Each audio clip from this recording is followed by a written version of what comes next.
amigos, estudiantes de medicina, residentes en adiestramiento, cirujanos y público general que tenga la oportunidad de ver esta videograbación que estamos realizando hoy, 30 de octubre del 2010, al doctor Ricardo Herminio Brau Ramírez. El doctor Brau es uno de los cirujanos muy prestigiosos de nuestro país, aunque es una persona joven, más joven que los que comencé grabando al principio de este siglo de grabaciones, pero que ya ha hecho su aportación a la historia de la cirugía en Puerto Rico, tanto clínica como en la academia, en la Escuela de Medicina de la Universidad de Puerto Rico. Así que para mí es un placer que el doctor Brau haya aceptado la invitación de estar aquí conmigo esta mañana para hablar más o menos una hora, Ricardo, de tus aspectos personales primero, tu familia, tus padres, tu esposa, tus hijos, tu educación primaria y secundaria, después universidad, escuela de medicina y todo, y después las cosas que has realizado en tu vida, lo que más disfrutas, los problemas que has tenido y todas las cosas que nos quieras contar. Así que vamos a empezar con tus padres y dónde naciste. El honor de estar aquí contigo es mío verdaderamente y es un placer poder compartir este ratito contigo y todo lo demás. Yo soy oriundo de Cabo Rojo, del pueblo de Cabo Rojo. Nací en Cabo Rojo. Como a los 5 años mis padres se mudaron a San Juan. Hice kindergarten en Cabo Rojo y luego cuando llegamos a San Juan entré en la escuela elemental de la Universidad de Puerto Rico, donde hice la escuela elemental, intermedia y la escuela superior. Me gradué en el 1968 de la High de la Universidad de Puerto Rico. Hice un bachillerato en química en la Universidad de Puerto Rico, en el viejo Facundo Hueso, y luego entré a la Escuela de Medicina de la Universidad de Puerto Rico, donde me gradué en 1975. Luego de eso hice mi internado en cirugía general en la Universidad de Maryland, en Baltimore, en el estado de Maryland, y hice el entrenamiento en neurocirugía en la Universidad de Alabama, en Birmingham, Alabama, de 1976 a 1980. Una vez terminé mi entrenamiento, decidimos regresar a Puerto Rico. Inicialmente llegué a la Escuela de Medicina como parte del año de servicio público que había que hacer en esos momentos. Me asignaron al hospital municipal, que era donde estaba era el hospital base del entrenamiento de neurocirugía de la Escuela de Medicina en esos momentos. Y desde ahí pues he estado asociado con la Escuela de Medicina hasta el día de hoy. Yo creo en el 81-82 empecé una práctica privada limitada que inicialmente iba al Hospital Doctors en Santurce, y en 1986 esa práctica privada limitada pues se empezó a hacer en el Hospital Pavía Santurce, en el cual pues he mantenido esa asociación también hasta el día de hoy. Sobre mis padres, mi papá Herminio Brau. Mi papá tenía un doctorado en ingeniería química y estuvo asociado con la industria de ron por prácticamente toda su vida. ¿Estudió en Mayagüez?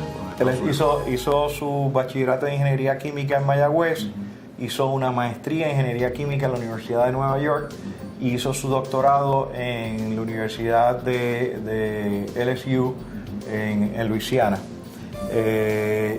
Mi mamá era Noemí, pues mi mamá vive, Noemí Ramírez. Mi mamá era optómetra, ella entrenó en Filadelfia y practicó optometría, yo me recuerdo cuando yo era bien pequeño, y después pues no practicó más. Tengo 2 hermanos, yo soy el mayor, tengo una hermana que es la que me sigue, que se llama Noemí Margarita Brau, y ella es farmacéutica y practica farmacia y tiene su familia y vive en Cabo Rojo. Y tengo un hermano menor que se llama Germán José Brau, que él es abogado.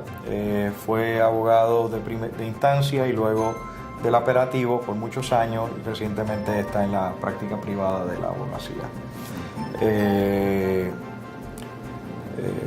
Más o menos, ese es mi profile. ¿O tu papá después estudió? Mi papá, después de haber sido, tener su doctorado y estar asociado con la industria del ron, estudió en la primera clase nocturna de leyes de Puerto Rico, logrando su título de abogado, y estuvo asociado con la Escuela de Derecho de la Universidad de Puerto Rico durante toda su vida hasta que se retiró, siendo inicialmente profesor ad honorem y al final de su carrera fue decano interino de la Escuela de Derecho de la Universidad de Puerto Rico. Y en ese interín pues escribió varios libros de texto que se usan, no sé si se usan todavía, posiblemente están un poco anticuados en la información, pero libros de texto de impericia médica y creo que de hipotecaria. Muy bien. Ok, entonces cuando llegas al recinto en el 81 es el 80, al finales del 80 seguro. Empiezo el año y entonces me uno a la Escuela de Medicina en el 81 como facultad propia de la facultad. ¿Quién era el jefe de neurocirugía en ese momento? En ese momento era Dr. Rifkinson, Nathan Rifkinson. Dr. Rifkinson, si no me equivoco, fue jefe de neurocirugía desde 1973 hasta el 2003, donde me nombraron a mí director de la división de neurocirugía. Mucho tiempo. Tuvo 30 años como director. Durante ese periodo graduó 31 neurocirujanos, que muchos de ellos practican en Puerto Rico y una porción practica en Estados Unidos. Así que fue creador de una generación completa de neurocirujanos para el país. ¿Y esa residencia cuándo comenzó? La residencia propiamente fue una idea del doctor Álvarez de Chudens y el grupo de facultad. O sea, el doctor Álvarez de Chudens era el director y él logró la acreditación de la residencia en el 1972. O sea que propiamente el programa de entrenamiento acreditado en neurocirugía comienza en 1972. En el 73, el doctor Álvarez de Chudens es nombrado secretario de Salud de Puerto Rico, deja la posición de director de neurocirugía y el doctor Rifkinson es entonces nombrado propiamente director de neurocirugía. Después que el doctor Álvarez de Chudens terminó su servicio como secretario de Salud, se reincorpora como miembro de la facultad por varios años. Cuando yo regresé, el doctor Álvarez de Chudens estaba activo como miembro de la facultad en el recinto. ¿Y anterior a Álvarez de Chudens, quién fue el jefe previo de la división de neurocirugía? Fue el doctor Luis Guzmán López, que realmente la fecha exacta en que fue nombrado no lo sé, pero don Luis llegó a Puerto Rico en 1950, así que sospecho que debe haber estado asociado con la Escuela de Medicina quizás desde el comienzo, y él había sido jefe hasta el 1970, yo creo que fue cuando nombraron al doctor Álvarez de Chudens. Cuando yo era residente del primer año del 63, él era de neurocirugía, y estaba su hermano Manuel, y estaba el otro que estudió en Chile, Ricardo Cordero. Correcto. Esos eran los que estaban de facultad en el 63. Ok. Entonces, duró 30 años Rifkinson. Entonces, tú lo sucediste, ¿verdad? Eso es correcto. Y empezaste en el 2003. Llevas 7 años ahora. Correcto. De jefe. Entonces, el programa, ¿cuántos residentes tienes y cuántos gradúas al año? Bueno, actualmente cuando yo llegué de jefe teníamos, como había sido tradicionalmente, un residente anual, y me parece que fue en el 2005-2006 que logramos que se aumentara el número de residentes. Actualmente tenemos 2 residentes alternando, 2, 1, 2, 2, 1, 2, de esa manera, así que cada año alterno graduamos 2 residentes y un residente. En el 2005 también creamos un programa internacional del cual estamos muy orgullosos. Este programa entrena residentes fuera del programa regular, fuera del programa de ACME, principalmente residentes de Latinoamérica, que se da el mismo entrenamiento que tienen el resto de los residentes, pero como entrenan fuera del programa regular, tienen un contrato donde ellos van a regresar a su país. No pueden practicar neurocirugía una vez terminen ni en Puerto Rico ni en Estados Unidos, porque no se les va a reconocer su entrenamiento. Así que ellos firman un contrato de que vienen con la idea de que una vez se entrenen como neurocirujanos regresan a su país. Y practican localmente allá, pero no tienen el derecho de coger el board. Correcto, como entrenan fuera de ACME, no pueden coger el board, y obviamente los requisitos para entrar al programa pues son diferentes también. No tienen que tener los USMLE que se le exigen a nuestros residentes, ¿verdad? Y hemos estado muy contentos los residentes de primera categoría, y creemos que eso nos va a ayudar a mantener una relación con todos estos países una vez todos estos muchachos vayan madurando y vayan desenvolviéndose en sus diferentes países, y mantengan una relación con los residentes que entrenaron, que serán pues nuestra futura generación de neurocirujanos. Ahí escoges uno al año. Ahí cogemos uno, el año que cogemos un residente, pues cogemos uno internacional. Así que realmente tenemos 2 residentes todos los años, y entonces en años alternos tenemos un residente internacional. Y hemos estado, como te digo, muy complacidos. La calidad de esos residentes es tan buena como la de nosotros. ¿De dónde vienen? ¿Toda Hispanoamérica? Tenemos actualmente en el programa de internacional, tenemos uno de Panamá. Tuvimos un muchacho de El Salvador que lamentablemente por su situación personal y en parte económica, después de haber hecho 2 años, se tuvo que regresar. Y entonces este año vamos a coger el otro residente internacional. Y tenemos, para esa plaza estamos teniendo entre 20 y 30 solicitudes anuales, así que sí son muchas, así que podemos escoger países. Y no queremos entrenar realmente neurocirujanos para Latinoamérica de países que tengan una tradición de neurocirugía fuerte, como por ejemplo Argentina, Chile. Queremos entrenar residentes para países que pues obviamente que tengan verdaderamente una necesidad básica de neurocirujanos. En el programa regular sí se ha diversificado, y tenemos un grupo grande de latinoamericanos. Tenemos un muchacho de Bolivia, tenemos uno colombiano, tenemos un panameño, que le han dado un poquito de sabor internacional al programa, especialmente el año que cogemos 2 residentes. Muy bien. Pero siempre tienen los de Puerto Rico. Sí, siempre hay. Obviamente la responsabilidad principal es entrenar neurocirujanos para el país, que tú sabes que siempre nos hacen falta. ¿Cuántos hay ahora en Puerto Rico, neurocirujanos?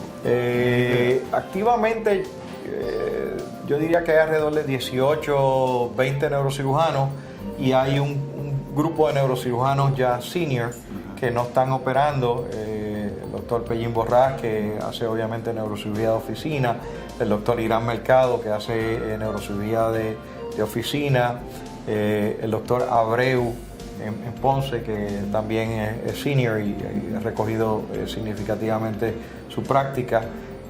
No estoy seguro si el doctor Dávila, después que estuvo comprometido de salud, si recogió también su práctica. Entiendo que sí. O sea que quedan un grupo de neurocirujanos que sí hacen evaluaciones de oficina, pero no están operando. Dávila, el primer nombre. Jorge Dávila.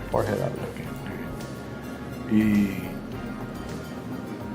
Y ustedes, la residencia de neurocirugía es una de las residencias únicas en Puerto Rico, ¿no? Es la única que... Como otras especialidades quirúrgicas. Correcto. Neurología, ENT, ortopedia, oftalmología. Correcto. Que esas residencias, bajo ninguna circunstancia se puede perder su acreditación. Si perdemos esa acreditación, para que eso no ocurra, ¿no? No vamos a tener esos profesionales en el país. Nuestra sociedad, a Estados Unidos. Seguro, nuestra sociedad va a sufrir si permitimos que eso pasase. Ok. Y la residencia ahora mismo está acreditada completamente, sin ningún señalamiento ni nada. Siempre hay algunos señalamientos, y siempre hay... Tú fuiste... No, siempre son insaciables. Hay que... Por eso, pero no tenemos ningún señalamiento medular que no podamos resolver. De hecho, estamos muy orgullosos. Hemos aumentado la producción de trabajos científicos que se publican locales e internacionalmente. Actualmente a los residentes se les exige que sometan un trabajo para publicación anual, y eso ha logrado que haya una integración entre facultad y residente, produciendo trabajos científicos y analizando data y escribiéndola, que ha sido una experiencia muy buena. Okay. ¿Cuántas salas de operaciones tiene para neuro en el centro médico, en las facilidades allí? Actualmente tenemos 3 salas regulares para adultos todos los días. Compartimos con el servicio de ortopedia una sala de cirugía de columna o de espina, y diariamente hay una sala de pediátrica en el hospital pediátrico para neurocirugía pediátrica. Okay, muy bien. Sí. ¿Y cuántos attendings tienes ahora? Actualmente tenemos una facultad de 10 facultativos en neurocirugía. ¿Y todos tienen su board? Todos tienen su board, excepto el doctor Irán Mercado, que por razones personales pues, nunca los logró, y es senior ya, definitivamente. Todos los restos de los neurocirujanos son board certified o están en track para ser certificados. Y los que terminan los residentes pues también van dirigidos a que van a coger el board. Sí, todo. El board escrito en neurocirugía se puede tomar en la residencia. Ajá. De hecho, es un requisito pasarlo en la residencia. Ajá. Y yo me siento muy orgulloso. Durante por lo menos mi injerencia como director, fuimos la nota más alta en toda la nación en uno de los años, y por muchos años estuvimos, las notas de los residentes fueron sobre el 80% de percentil, o sea que desde el punto de vista académico nuestro programa es un programa sólido, y estamos obviamente muy, muy orgullosos de los logros que obtienen nuestros residentes. Y obviamente la casuística, el volumen de operaciones que incluye tumores de cerebro y otras áreas bien complejas, ¿no? Correcto. Lo pueden cumplir. ¿Tiene el volumen? Tenemos el volumen, no ha habido, de hecho, realmente nuestro problema es que como tenemos una población cautiva de 4 millones de Puerto Rico, más Islas Vírgenes, a veces tenemos más trabajo, es más frecuente tener más trabajo que no tenerlo, y no tenemos problema con la casuística. De hecho, en el centro médico nosotros hacemos sobre 2.000 casos anuales de neurocirugía, incluyendo endovascular. La unidad endovascular está también adscrita a neuro. Sí, es endovascular, correcto. Y ahí también están adiestrando residentes en eso, ¿no? Ahí hacen fellow, recuerda que es a nivel posgraduado, así que sí, hay un programa de fellowship. En diferentes momentos hemos tenido fellows en endovascular, en neuroendovascular, hemos tenido fellow en cirugía de columna, hemos tenido fellow en neurocritical care, o cuidado crítico de neurología, y hemos tenido fellow en neurocirugía pediátrica. Okay. Los que terminan el programa, ¿se quedan generalmente en Puerto Rico o no se marchan a Estados Unidos? Si miramos todos los residentes, todos los egresados del programa, como 1/3 de los residentes están en Estados Unidos y 2/3 partes están en Puerto Rico. Yo te diría que desde que yo soy jefe, todo el mundo se ha quedado en Puerto Rico. Sí. Todo el mundo ha ido a hacer fellowships, pero ha regresado todo el mundo.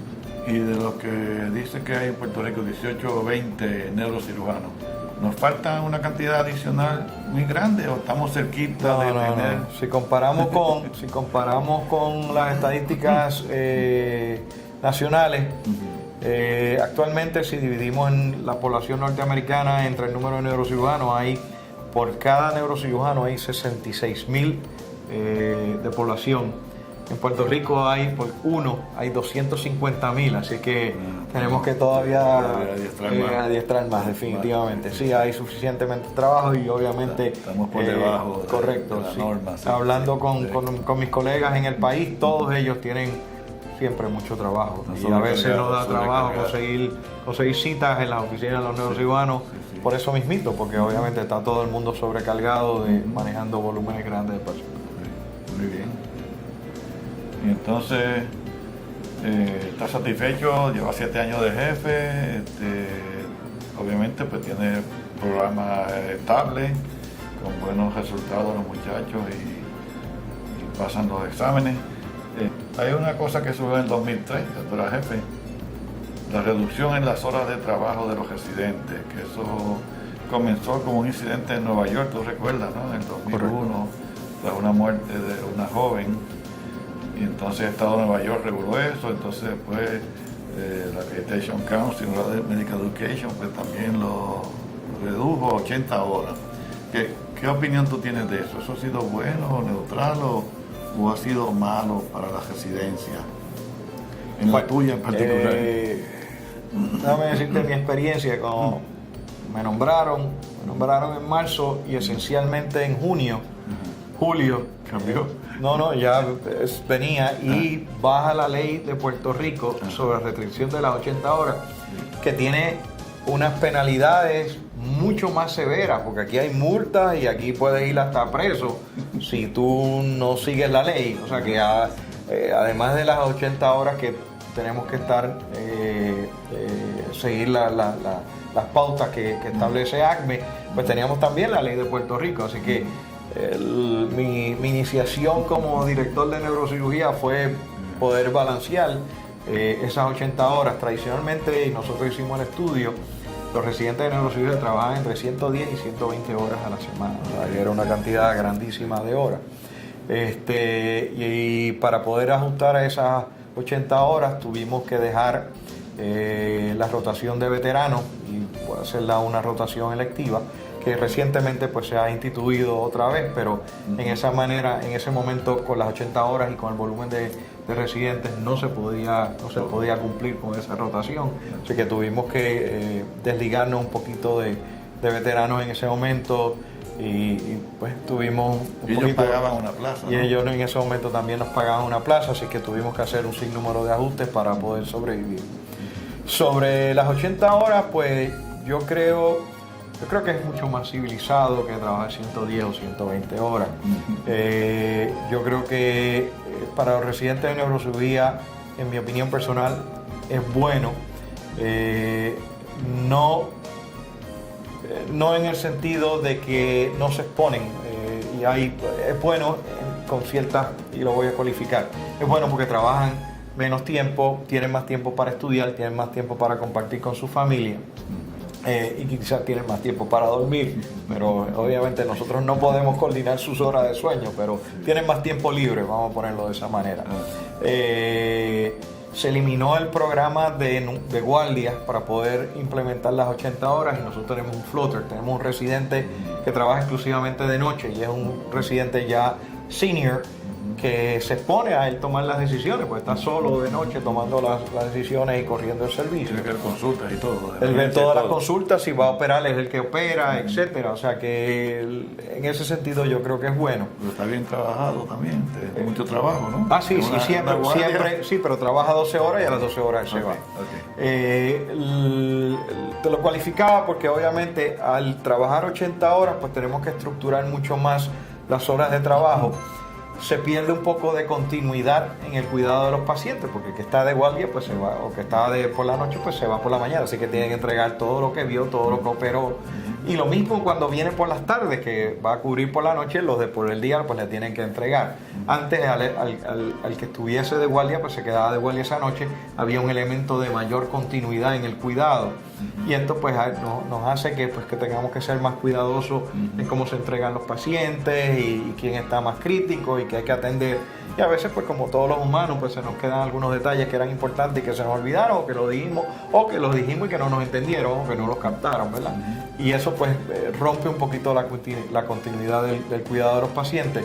Pero en términos, si tú me dijeras, yo creo que es más razonable. A mí me hubiese gustado entrenar en un programa de 80 horas, no de 120. Cuando tú y yo entrenamos, las horas eran interminables y de hecho cuando yo en muchos periodos estaba de guardia una noche sí, una no, y si esa noche que estaba libre había una emergencia muy grande, éramos 4 residentes, así que se quedaba todo el mundo, así que quedaba 3 días corridos en el hospital sin ir a mi casa, ¿verdad?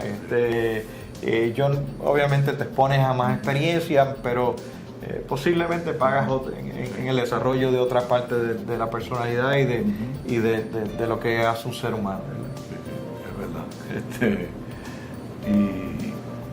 Pero los muchachos pues obviamente están pasando los exámenes, tienen más tiempo libre para su familia o como lo quieran utilizar.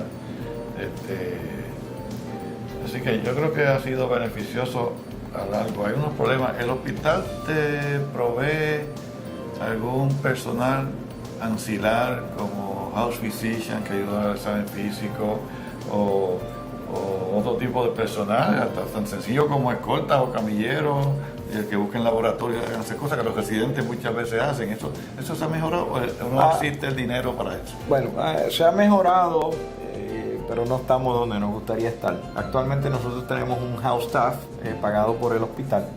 En un momento hemos tenido hasta 2, pero solamente, obviamente, las restricciones económicas nos permiten tener 1 solamente en estos momentos, que ayuda principalmente con buscarle laboratorio, preparar realmente no los historiales y los físicos, eso lo tienen que hacer los residentes, pero los discharge summary, la resumen de alta del paciente, preparar algunas recetas, este tipo de actividad más ancilar, pues nos ayuda y nos ayuda terriblemente. En el hospital universitario actualmente hay parcialmente de récord electrónico, o sea que los laboratorios se ven electrónicamente, hay un PAC, o sea que la radiografía también se ven en la computadora. En nuestros tiempos obviamente pasamos mucho tiempo persiguiendo los laboratorios y persiguiendo las placas, porque es con el cual uno muchas veces o iba a operar un paciente o iba a diagnosticar un paciente que requería algún tipo de procedimiento. Eso se ha limitado, o sea, se ha mejorado significativamente, y obviamente el tiempo que gastábamos en esos menesteres pues también se ha mejorado dramáticamente. O sea que en ese sentido estamos mejor. El volumen de pacientes sigue siendo increíble. Nosotros tenemos, realmente actualmente se reestructuró la residencia, hay un residente de neurocirugía full time en sala de emergencia.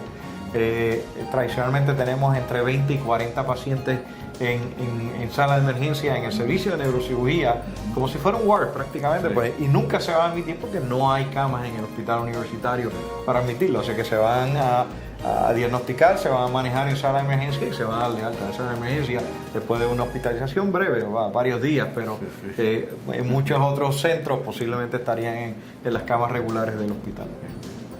Tienes limitación de camas, obviamente, en los universitarios. ¿Cuántas camas tienes para neuro ahora mismo? Actualmente nosotros tenemos un intensivo de 21 camas que están operacionales 15 por falta de enfermeras, y tenemos un intermedio de 21 camas que está operando las 21 camas.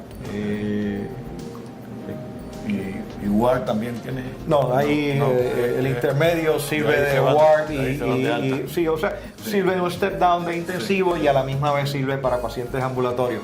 Tenemos también camas, obviamente, en el hospital pediátrico, tenemos camas en el hospital de trauma que complementan el servicio para un censo promedio, yo te diría como alrededor de 70, 80 pacientes regularmente. ¿Qué cirugía te gusta más a ti realizar en neuro? ¿Qué procedimiento? ¿Tú haces de todo o te gusta un área en particular? Yo tiendo a hacer, como se dice en inglés, un jack of all trades. Yo hago generalmente neurocirugía general, tengo varias especialidades. Yo soy board certified en neurocritical care, en cuidado crítico de neuro, aunque no hago neurocritical care para el resto del grupo, lo hago en mis pacientes y obviamente ayudo a los residentes en esa área. Tengo mucha afinidad por cirugía para tumores cerebrales. Yo popularicé la cirugía transfenoidal, la había hecho yo creo el doctor René Cardona, pero se hacía junto con ENT. La popularicé cuando vine porque era una cirugía que estaba para tumores pituitarios cuando llegué de Estados Unidos, el cual obviamente se ha entrenado, todos los residentes que entrenaron después que yo regresé y todos la practican. Y en el 99, con el volumen grande de tumores cerebrales, pudimos traer el primer servicio de radiocirugía para tratamiento de tumores intracraneales a Puerto Rico, y obviamente ha seguido creciendo y actualmente hay 3 servicios que pueden proveer radiocirugía para tumores intracraneales. En la isla, tú dices. En la isla, correcto. Sí, te lo trajimos el original. En el centro médico que inauguró el Gamma Knife el año pasado, y IMA en Cagua, que tiene un CyberKnife, sistema nuevo de dar radiocirugía. Hubo un cuarto sitio en el área de Mayagüez, pero después que el doctor Johnny Padilla, que era el neurocirujano que había desarrollado ese concepto en el área de Mayagüez, se fue de Puerto Rico, cerró el centro y ellos no han hecho más pacientes de radiocirugía. Entonces, eso nos lleva, ¿cómo está la neurocirugía en Mayagüez? ¿Hay neurocirujanos? ¿Se fue este o quedan otros? ¿Y Ponce y otros áreas? Yo diría que las segundas y terceras ciudades grandes de nuestro país, especialmente Mayagüez y Ponce, tienen neurocirujanos, pero le hace falta más. Mayagüez tiene un solo neurocirujano cuando en un momento tuvieron dos y los dos estaban terriblemente ocupados. Actualmente en el área de Ponce hay 3 neurocirujanos, de los cuales está el doctor Abreu, que no opera, el doctor Moncho del Prado y el doctor de Jesús, los dos en Ponce. Pero obviamente son áreas urbanas grandes y que posiblemente podrían beneficiarse de tener más. Bayamón está atendido bien, ¿verdad? Bayamón solamente actualmente tiene un neurocirujano activo, y el doctor Santos Picó, que está cubriendo también el hospital IMA de Cagua, y Eric Carro, que son los dos que van al área de Bayamón. El resto está más hacia el área metropolitana. En Manatí, el doctor Lastra y el doctor Marcos Mercado, que cubren el área de Manatí. Y yo diría el resto está en el área metropolitana. Okay. ¿Y cómo tú ves la interacción en el centro médico?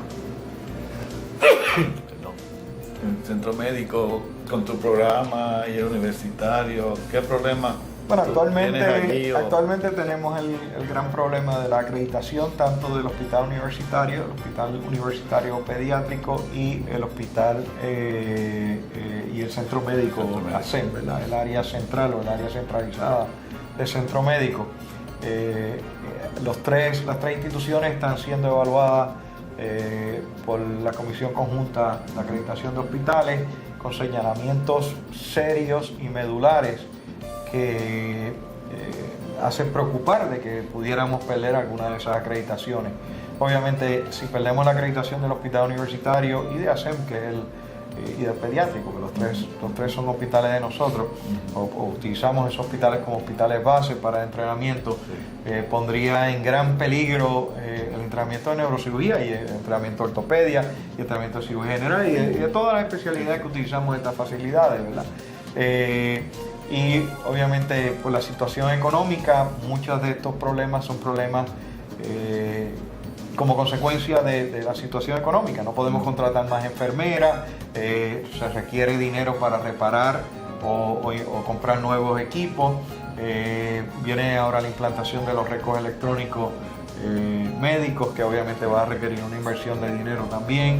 Pero para eso hay ayuda federal también. También hay ayuda federal y algunos de estos también tienen ayudas federales, pero obviamente pues la crisis económica del país ha hecho que impacte dramáticamente estos hospitales, ¿verdad? Pero básicamente casi todos son problemas económicos, excepto enfermeras. ¿Existen las enfermeras para contratarlas o no existen? Ese es uno de los grandes problemas. Se había estimado que necesitábamos como alrededor de $10 millones para llenar todas las plazas del hospital universitario de adultos que faltaban. El problema es que si mañana tuviéramos el tío rico que nos manda los 10 millones y que nos los va a dar recurrentemente, posiblemente no tengamos las enfermeras para llenar todas las plazas. O sea que es un problema tanto económico como de disponibilidad de enfermeras en el mercado. Ahora, la administración está consciente de que eso hay que atenderlo con urgencia, ¿no? Bueno, por lo menos me consta, primamente, pues tenemos comunicaciones continuas, especialmente con el doctor Ricardo Moscoso, el director médico del Hospital Universitario de Adultos, donde hemos estado colaborando para poder satisfacer todos los requisitos que nos está exhibiendo, que nos exige el Joint Commission. Al igual que el centro médico, ¿no? Pues yo escuché al secretario de Salud decir que de las deficiencias señaladas se habían atendido casi todas. No sé la magnitud de los problemas que quedan sin resolver. Bueno, te puedo decir, en intensivo de nosotros viene una remodelación completa. Van a ser pisos nuevos de la unidad de intensivo grande. vienen pisos nuevos, vienen gabinetes todos en stainless steel, que teníamos unos gabinetes de cuando se creó la unidad hace 20 y pico de años atrás, creo casi sí, 20 y pico de años atrás, y que eran de madera. Pues ahora los requisitos, que son todos esos gabinetes tienen que ser en stainless steel, los pisos tienen que ser de cierto material, y pues, este material pues ha habido en algunas áreas un poco de desgaste, o sea que todo va a haber una renovación nueva esencialmente de toda la unidad de neurocirugía, que está ocurriendo paso a paso. No la podemos cerrar, así que estamos esperando, vamos a cerrar la mitad, relocalizar la otra mitad en otras facilidades y entonces hacer esa parte y después hacer la otra Eso mitad. está en planificación. Sí, está en planificación, se ha identificado eso, los recursos económicos para satisfacerlo. Y eso posiblemente reduce o borra las cuestiones de planta física, de otros problemas, ascensor y aire acondicionado y estas cosas. ¿Están en buenas condiciones? Los aire acondicionados hemos tenido problemas, teníamos muchos problemas de filtración del techo. Nosotros estamos en el techo, en el 6º piso del hospital universitario, y la información que tengo es que sí, se ha subsanado gran parte de las filtraciones, se han pintado las escaleras de escape, que era donde había gran cantidad de humedad. El aire acondicionado tuvimos grandes problemas, yo creo que hasta hace un año atrás, donde se pudieron reparar o se actualizaron los aire acondicionados, y eso se ha subsanado también. Yo diría, si yo tuviera que resolver un solo problema, sería el de enfermería, que es el que me mantiene la limitación de acceso a mis camas. Tengo capacidad de 21, pero solamente puedo correr 15 por falta de enfermería. Y hay otros problemas, a veces nos faltan medicamentos, etcétera, pero obviamente otra vez este es el factor económico impactando, haciendo que el hospital tenga que ajustar su presupuesto de compra, etcétera. Y si podemos subsanar eso, pues también debemos estar bien. La paga que recibe el personal de enfermería y servicios ancilares en el gobierno, o del centro médico, es mejor que en privado, ¿no? ¿Pagan mejor? Bueno, no te puedo contestar eso con precisión, pero sí te puedo decir, y ha sido uno de los problemas. Están competitivos, por lo menos. Sí, yo creo que están competitivos, pero uno de los problemas que tenemos es que ASEM, el área central, sí paga y compensa al personal mucho más alto que lo compensa el hospital universitario y el hospital pediátrico.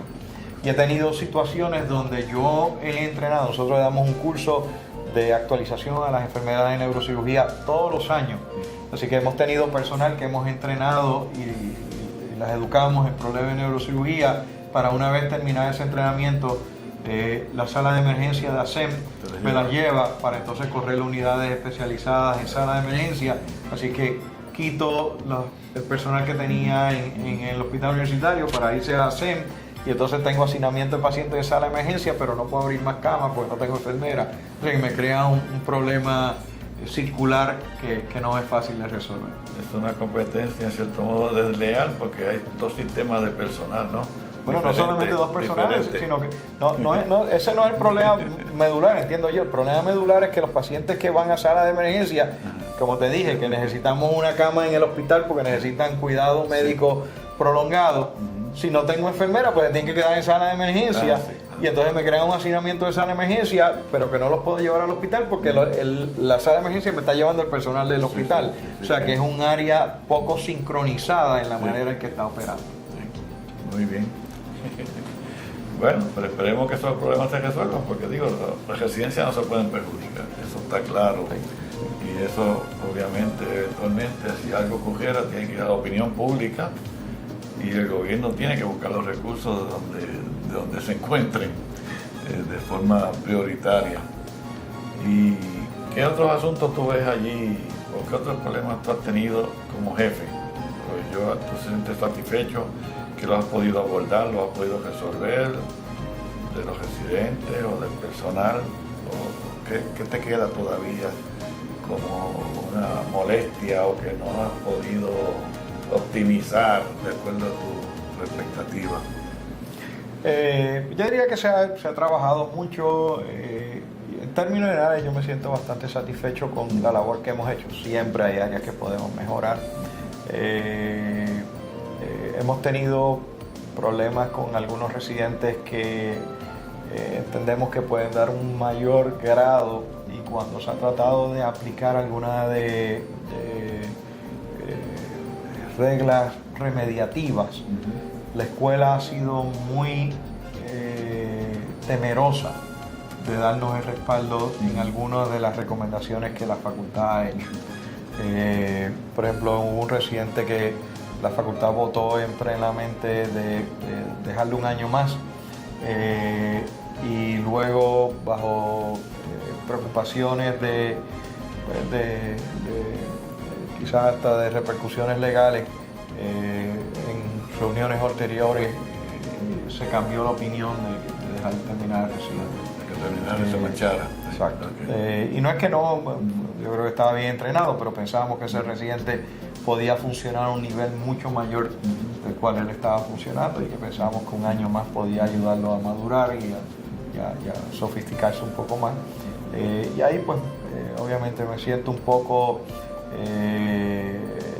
¿cómo te diría? Que pudiéramos haber hecho mejor. Definitivamente nos hubiese gustado que la escuela nos hubiese dado un poquito más de respaldo. Esto repercutió en muchos de los niveles, y obviamente pues ahí pues creo que lo pudimos hacer mejor, y ese evento se ha repetido en ocasiones, no de tal la misma magnitud que en ese año, pero obviamente sienta un precedente y significa que residentes que pudieran, que la facultad pensase que necesitaran algún tipo de tratamiento remedial, pues nos vamos a sentir mucho más cohibidos o conservadores pensando de esa manera, porque no hubo un respaldo claro de la institución para lo que había recomendado la facultad en general.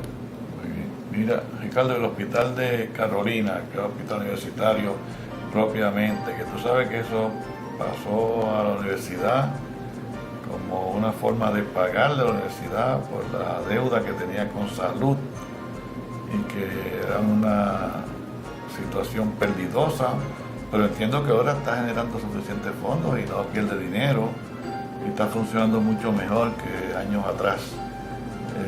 Sigue siendo hospital universitario, y que tú sepas, no hay ninguna intención de venderlo, ni privatizarlo, ni hacer nada, ¿no?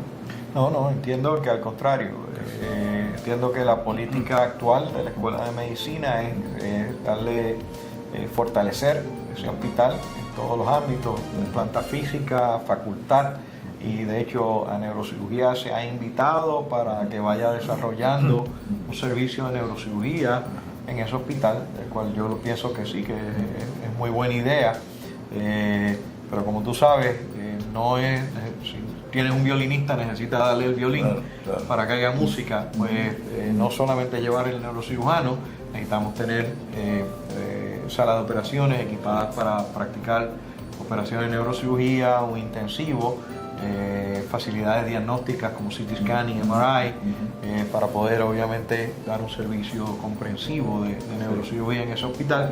Pero yo pienso que antes de que yo me retire vamos a ver algún neurocirujano o algún desarrollo de neurocirugía en el hospital universitario de Carolina. Y obviamente, como tú muy bien apuntas, toda la sofisticación del manejo de ese hospital ha ido mejorando de tal manera que actualmente está en negro, y de hecho entiendo que si pudiese demostrarse que está en negro en 3 años consecutivos, hay un sinnúmero de préstamos y beneficios federales para este tipo de institución que se pueden utilizar para desarrollar aún más el hospital. Inversión en el mismo hospital, préstamos para desarrollo. Exacto, préstamos para hospital que se entienden que son viables, que no es solamente para salvarlo de una quiebra o de una mala operación económica, sino que sí para mejorar facilidades y sofisticar cuidados y ampliar los servicios. Entiendo que el hospital está en muy buena trayectoria para lograr eso. Mira, en el centro comprensivo de cáncer que se está desarrollando, ¿Neuro tiene una participación? Correcto. También? He estado reuniéndome continuamente con el personal que está desarrollando los conceptos de las ideas.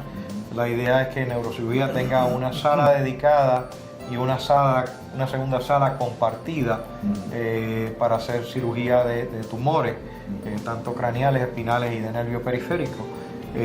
con la idea de obtener hasta un MRI intraoperatorio para en tiempo real poder localizar bordes de tumor y poder hacer cirugía mucho más completa y más sofisticada de la que estamos haciendo hoy en día.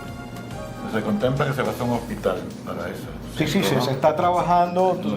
Como tú conoces muy bien, la legislatura aprobó un proyecto de ley con un presupuesto de 150 millones de dólares con la idea de desarrollar el Centro Comprensivo de Cáncer. A la misma vez hay un grant, hay un proyecto auspiciado por el National Cancer Institute, donde parea a la Universidad de Puerto Rico con la Universidad de Houston, con MD Anderson en Houston, para desarrollar el Centro de Cáncer Comprensivo en Puerto Rico.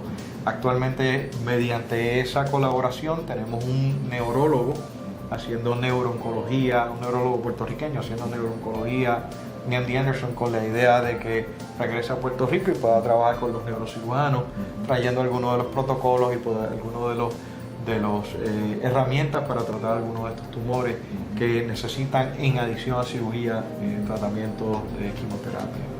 Okay. Con el oncológico, hospital oncológico actual, no tiene ninguna relación ustedes. No, tratamos de establecer una relación, pero la situación económica del hospital oncológico hizo que se colapsara todo ese esfuerzo. Teníamos intenciones de ir a operar allí uno de los días, pero otra vez estamos tratando de armar una sala para hacer cirugía allí, pero en eso vino la debacle económica y tuvimos que aguantar esos planes. Me has dicho, tiene suficiente volumen operatorio en el centro médico, el pediátrico, universitario. No tiene necesidad de salirte afuera a hospitales privados, como ha hecho, por ejemplo, urología. Urología tiene un residente aquí en Pavía, Santurce, que opera gran cantidad de casos, muchos, con una facultad de urología que hay aquí, bien numerosa. Eso no te hace falta ahora mismo, ¿no? No es crítico, pero yo pienso que sería una buena experiencia. Mientras más experiencias operatorias, no un tipo de cirugía, sino del sistema de cómo operan, para poder brindar los servicios de neurocirugía, le podemos exponer al residente. Yo creo que mejor lo entrenado va a estar. Yo pienso que en algún momento sería saludable quizás rotar a algún residente fuera. Tendría que ser en un sitio donde hubiese un volumen adecuado, grande, etcétera. Y facultad que lo supervise. Y obviamente facultad que lo supervise.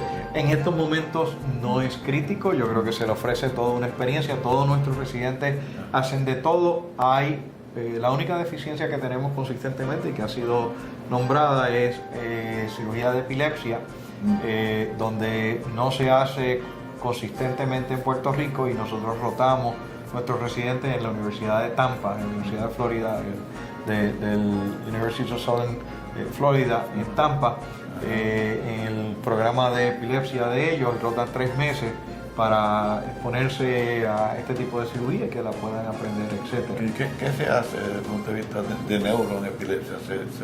Bueno, una vez tú puedes identificar la epilepsia que comienza focalmente,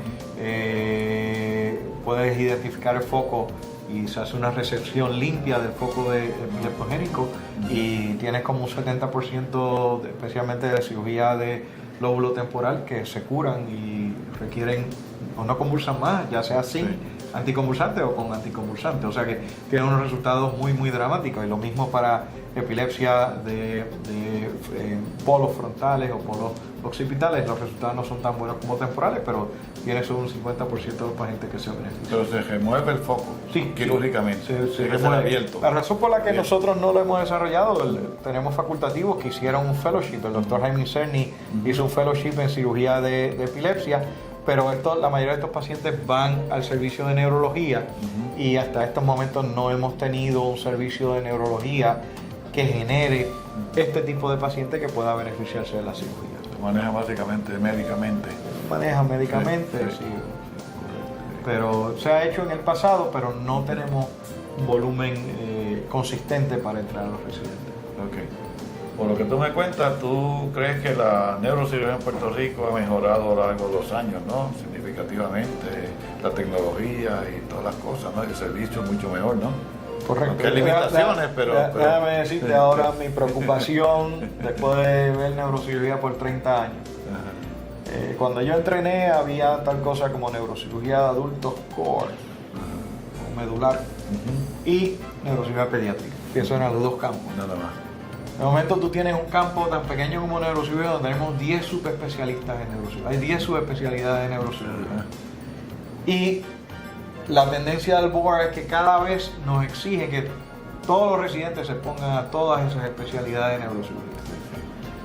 Y por lo tanto, en vez de tener ahora neurocirugía medular, yo tengo los residentes que tienen que hacer por mandato de ACME, neurocirugía endovascular, neurocirugía de columna, neurocirugía pediátrica, radiocirugía, cirugía vascular, cirugía de tumores. Así que de momento este pequeño campo donde todo el mundo pues se entrenaba bastante homogéneamente, de momento lo estamos viendo cómo ha explotado la tecnología y el conocimiento. Y se está fragmentando a una velocidad vertiginosa. Y sospecho que en algún momento en el futuro vamos a tener especialistas, quizás que, bueno, ya lo tenemos, el doctor Jorge Lastra, lo único que hace es cirugía de columna, no hace cirugía craneal. Y posiblemente en el futuro vamos a ver lo opuesto, vamos a hacer neurocirugía, lo único que hace cirugía craneal y que no quieren hacer neurocirugía de columna, y viceversa. Eventualmente yo pienso que va a haber alguien que lo único que quiere hacer tumores o vascular, y van a limitar su área de operación exclusivamente a una fracción de la neurocirugía. Así es que eso es lo que nos trae el futuro, y yo pienso que por ahí es que vamos a estar creciendo. Pero hasta ahora el centro médico, aún con sus limitaciones, le provee a ustedes la tecnología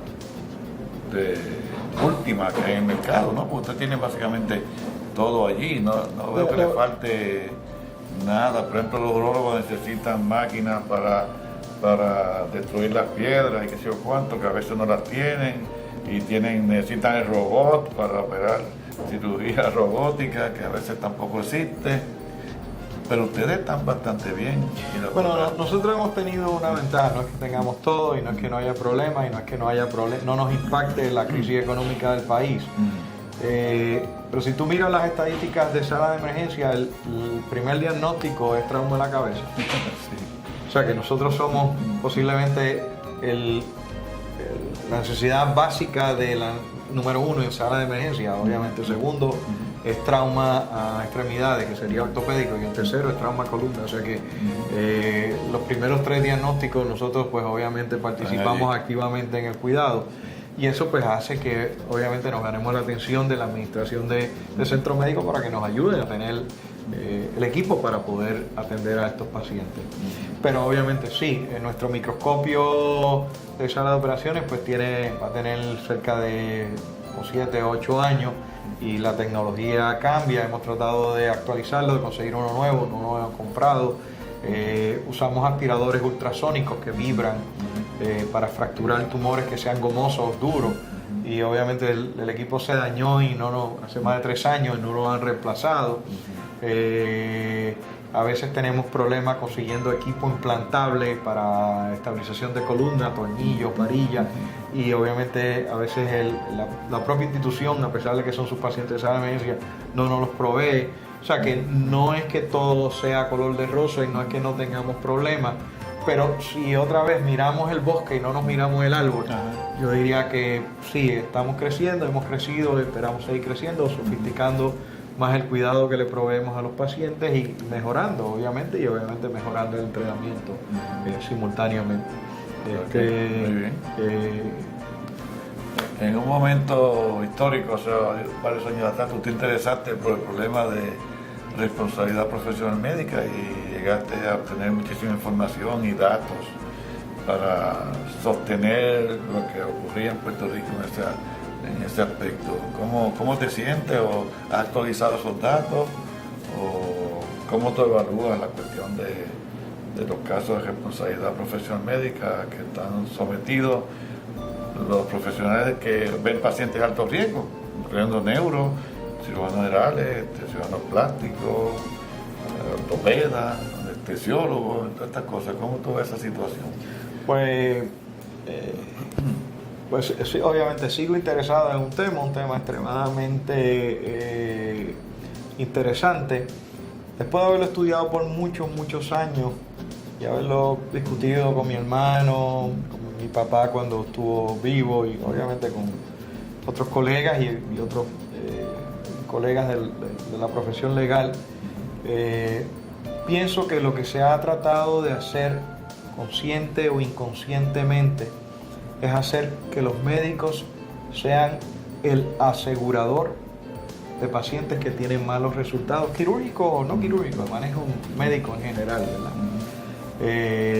Quiere decir que si la sociedad no provee un mecanismo para alguien que ha tenido un resultado no óptimo y ha estado bajo cuidado médico activo, en vez de legislar para crear como un fondo de seguro del Estado para proveer para esos pacientes, se ha hecho directamente responsable a la clase médica y hospitalaria, ¿verdad? A todos los servicios médicos hospitalarios por esos pacientes.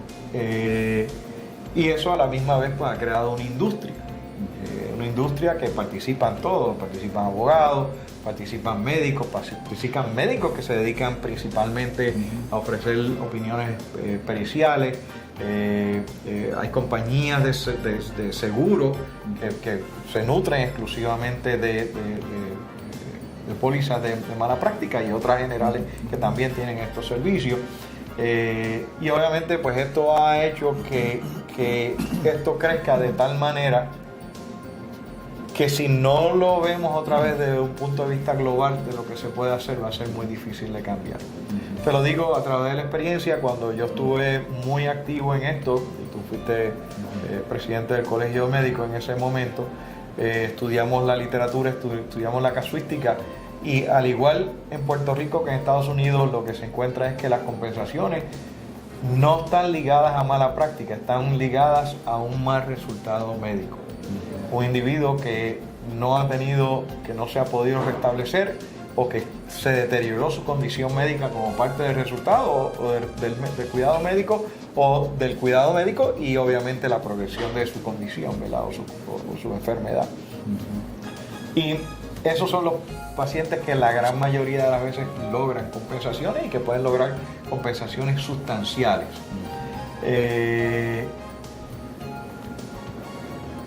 Las especialidades que producen muchos de estos, neurocirugía, pues obviamente si tú te quedas hemipléjico, pues quedas incapacitado. Los obstetras, si obviamente hacen un parto y el bebé pues tiene problemas cognitivos o problemas neurológicos como secuela del parto o del cuidado que recibieron durante el parto, pues obviamente van a tener toda una vida con limitaciones. Ortopedia, pues si obviamente reparas una extremidad y no resultó normal o no se pudo restablecer la normalidad de esa extremidad, va a haber algún tipo de incapacidad relacionada con eso. Así que obviamente vamos a ver este tipo de especialidades envueltas más frecuentemente en litigios médico-legales, otra vez tratando de subsanar un mal resultado médico de los pacientes. Fuimos a la legislatura, se presentó en varios proyectos de ley para tratar de enmendar esto y no fuimos exitosos a pesar de tener un apoyo grande en esos momentos. Entiendo que actualmente hay una nueva generación tratando de lograr lo mismo y obviamente realmente lo que hicimos fue que pasamos el batón, pasamos a la nueva generación esta responsabilidad de hacer consciente de lo que estamos tratando de lograr con la responsabilidad médico hospitalaria y es otra vez subsanar unos pacientes que no tienen resultados óptimos. Siempre hay algún tratamiento que no se hizo correctamente. Yo no estoy diciendo que no todos los casos son triviales, pero sí he visto casos que son demandas totalmente frívolas y triviales, ¿verdad? Y ahí eso deben haber unos mecanismos que ahora con el colegio y lo que era el Tribunal Examinador de Médicos se pueden bregar sin que tengan que ir a un tribunal de ley. pero tenemos que obviamente también sacar las manzanas podridas de nuestra profesión si queremos eliminar todo el panorama de pericia médica.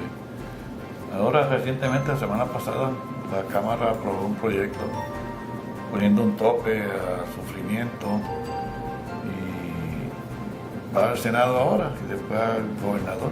Yo no sé, ha habido oposición de algunos grupos, pero otros estados han resuelto esto de forma satisfactoria para todas las partes, para los pacientes particularmente, para los doctores y aún para los abogados, que son los que inician los procesos, pues todo se puede armonizar de una forma satisfactoria y otros lugares lo han logrado, así que yo no tengo duda que aquí se podrá hacer algún proyecto que sea justo con todas las partes, sí, particularmente con el que se ha afectado, si es que ha ocurrido una negligencia, seguro, porque como tú dices, a veces los resultados son óptimos, tú haciendo todo lo que está indicado y la respuesta no es la correcta desde el punto de vista del paciente, pero hay que trabajar esa área bien fuertemente. Sí. Cuando nosotros llevamos el proyecto de ley era un proyecto bien parecido a lo que se había legislado en California, que fue el proyecto MICRA de California. De 75. De 75, o sea que y esto se llevó en los 90. Se copió el concepto medular de ese proyecto y eso fue lo que se incorporó en el proyecto que nosotros impulsamos. Pero no fuimos exitosos convenciendo a la legislatura como que era un buen proyecto. Ricardo, ¿y qué te falta por hacer? ¿Piensas seguir jefe de neurocirugía por más tiempo?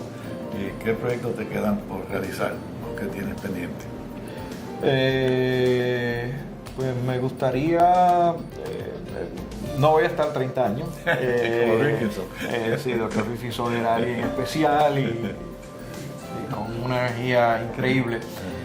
Pero yo pienso que por lo menos si uno tiene continuidad, yo diría con mínimo de 10 años, tú debes poder haber implementado la mayoría de tus ideas y las cosas que tú consideras que son importantes y que obviamente quizás el futuro te traiga nuevos retos y nuevas ideas para resolver algunas otras cosas medulares.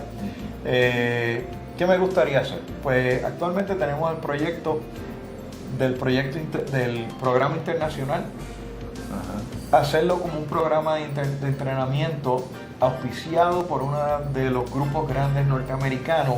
O sea, obviamente nosotros utilizamos el sistema de educación norteamericano, los libros, los boards y todos los valores. Nos gustaría poder ser la punta de lanza para entrenar latinoamericanos en español en Puerto Rico con este sistema, para que estos muchachos eventualmente vuelvan a su país y entonces utilizar a Puerto Rico como el puente cultural médico-científico entre Norteamérica y Latinoamérica. Eso me gustaría, si se pudiera expandir aún más. Pienso que nos sentiríamos mucho más satisfechos. Pero yo creo que vamos encaminados y algunas de las cosas que se han hecho en este momento ya está iniciado ese programa, ha ido caminando. Simultáneamente, junto con lo que hemos hecho, también creamos la fundación de Nathan Rifkinson con la sociedad, que es la parte de la sociedad de Nathan Rifkinson, que agrega a todos los egresados y la facultad de neurocirugía. Tenemos una reunión anual donde estamos trayendo uno de los líderes de neurocirugía para que nos hable y estar en contacto con él. Y me gustaría poder continuar con esto, seguir abriéndole las puertas de Puerto Rico. Mucha gente aún educada en Estados Unidos desconoce mucho de nuestra realidad y de las cosas que hacemos y cómo se logra. Y obviamente trayéndolas y compartiendo con ellos vemos que tenemos tantas cosas en común y tan pocas cosas en no común o que son disimilares, que nos ha ayudado obviamente a que ellos nos entiendan un poquito mejor y nosotros también entender la situación de allá. Muy bien. Eso ha ido trabajando muy bien también, y a la misma vez durante esa conferencia traemos invitados de todo del Caribe. Y finalmente pues me gustaría que se reconociera como Puerto Rico como uno de los líderes en mi campo especialmente en todo, pero en el área en que uno puede contribuir en el campo de neurocirugía en el Caribe, como un líder en la parte no solamente de servicio educativo y obviamente eventualmente en la investigación de neurocirugía, tanto clínica como básica, que con el Centro de Cáncer creemos que también es un paso en esa dirección y creemos que podemos obviamente lograr grandes triunfos y logros que nos hagan sentir orgullosos de eso. Son muy buenos planes, así que espero que puedas concretar algunos de esos antes que te retires y entiendo que estás bien de salud, ¿no? No tienes ningún problema de salud, Bueno, así que... Me dio Guillain Barré hace 2 años, pero ya estamos adelante. Bien, pues gracias Ricardo por estar aquí Un placer. y nos comunicamos más adelante.